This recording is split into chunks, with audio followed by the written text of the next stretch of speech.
Okay, welcome councillors. Before we start, we have a few technical difficulties with the audio. So if you could speak clearly into your microphones or a little louder than normal so we can pick everything up. Staff would be very grateful. Thank you. Thank you. Right. Welcome everybody to the Sorell Planning Authority meeting on the 1st of October 2024. Do we have any apologies for absence, please? I have Nathan Reynolds. He's not going to make it tonight. Charles Woolley is maybe late. He's on a flight at the moment. Do we have anything else?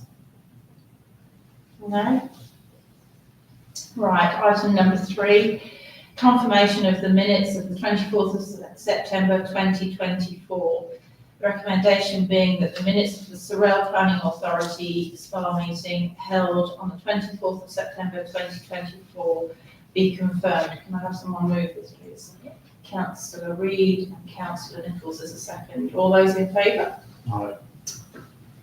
Everybody, thank you very much. Do we have any declarations of pecuniary interest?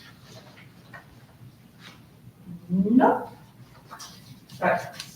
Moving on, in considering the following land use planning matters, the Sorell Planning Authority intends to act as a planning authority under the Land Use Planning and Approvals Act 1993. Item 5.1, subdivision application number 7.2023.18.1, a 3-lot subdivision on 15 Gatehouse Drive. Can I have someone move that, please? Councillor Larkins and Councillor Nichols, please. Right. Open for the floor. Councillor Mirasala. Thank you. If I may, a question for Mr. McCaughey, please.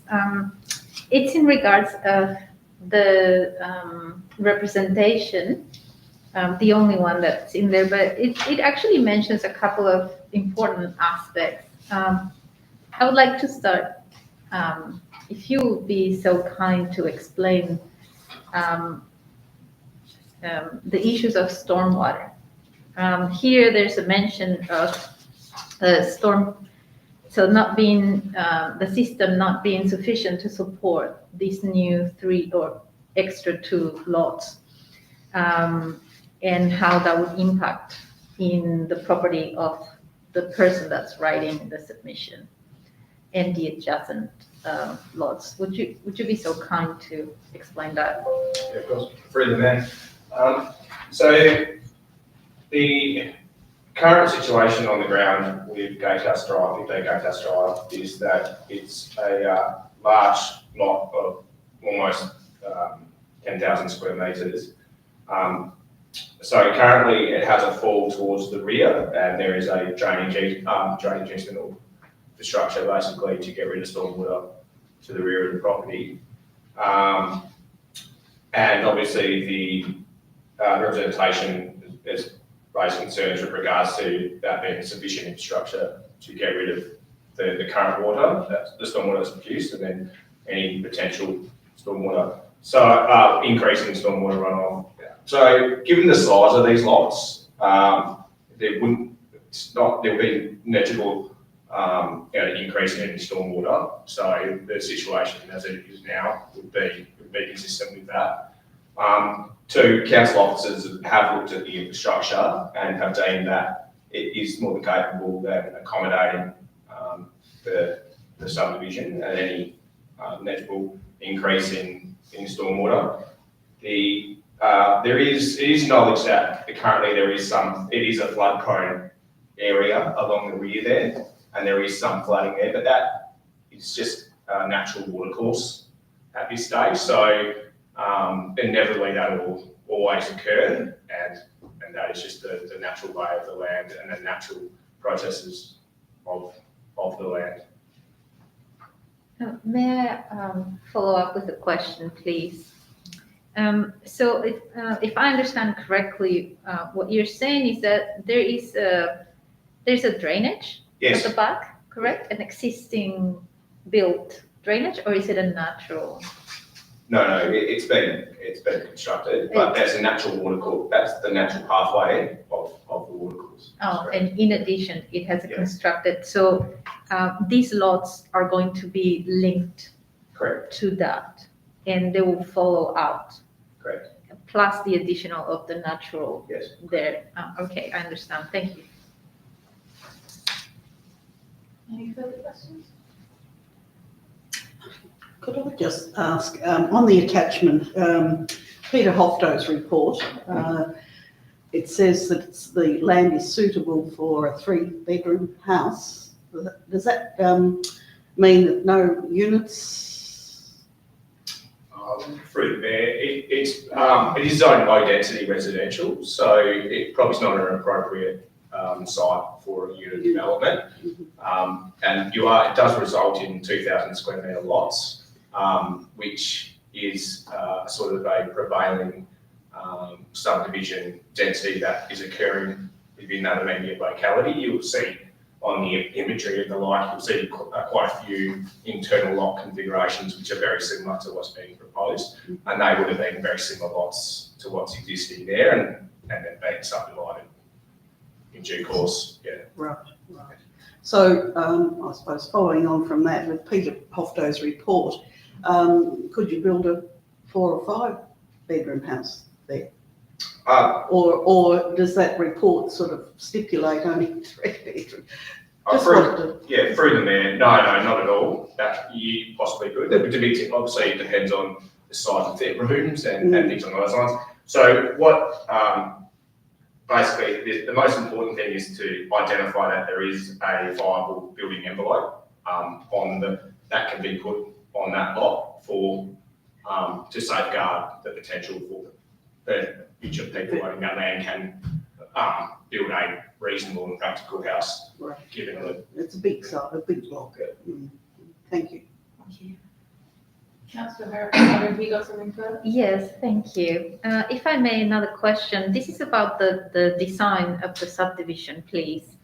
I always have concerns about the subdivisions that leave some of the lots away from the street without a street frontage. And so I have the same concern here. They're difficult for trucks, loads, emergency services, and they are not, so they contribute to unsafe design. So it's not an ideal design as well. So my question is this something that the planning scheme sort of mentions or prevents? Is there anything that can prevent this kind of subdivision? Through the mayor, the short answer is currently no. In terms of the description of this sort of layout, they're calling it internal lots. So essentially, the rear lots are accessed by that carriageway. It's important to note that the carriageway is quite wide, so it's 8 metres, and a typical driveway would be something like 3 metres. So it is quite a bit bigger. It is obviously accompanied with a bushfire report as well, which looked at the access and the like from emergency services point of view, and they have demonstrated that it's sufficient for emergency services to access those lots and the like in accordance with Australian standards and what's required. In terms of the configuration and how it sits in the within the locality, so with its neighbouring residents and the like, there is already quite a few internal lots within the immediate locality. So in terms of it fitting into what's existing, it clearly does. And in terms of not wanting to see future development of internal lots, the horses kind of already bolted. That's already an established configuration within that immediate locality. So yeah, like that's basically the situation. Yeah, so just a further thank you. A further comment to that. It is worrying that we already established by approving these kind of developments, sort of a typology, that because it already exists, it seems to be okay, but in reality, it's not. It's not an ideal lot. It doesn't provide access to a street frontage and all of that. And I understand that there's nothing that the planning scheme helps us prevent this. But I just want to make the comment because it's something I wish there was a way that us as a council could prevent and actually help bring better design to our subdivision so that we inherit better places and we make better communities. Further question, that's just a comment. Further question, this internal driveway, this is a shared private driveway. It's nothing to do with council, correct? Correct.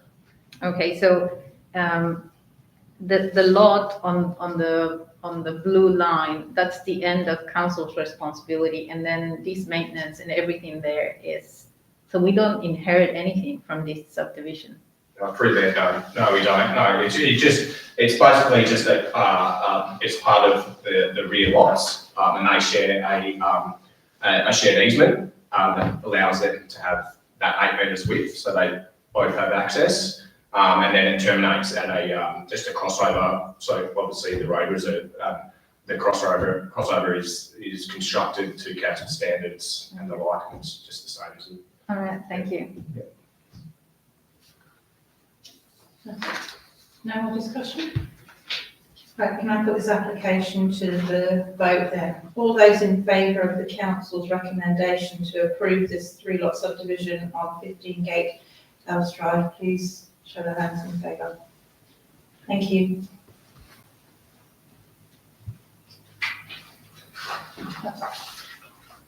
Close the meeting. That's it. Close the meeting, please. Thank you. At Quick one.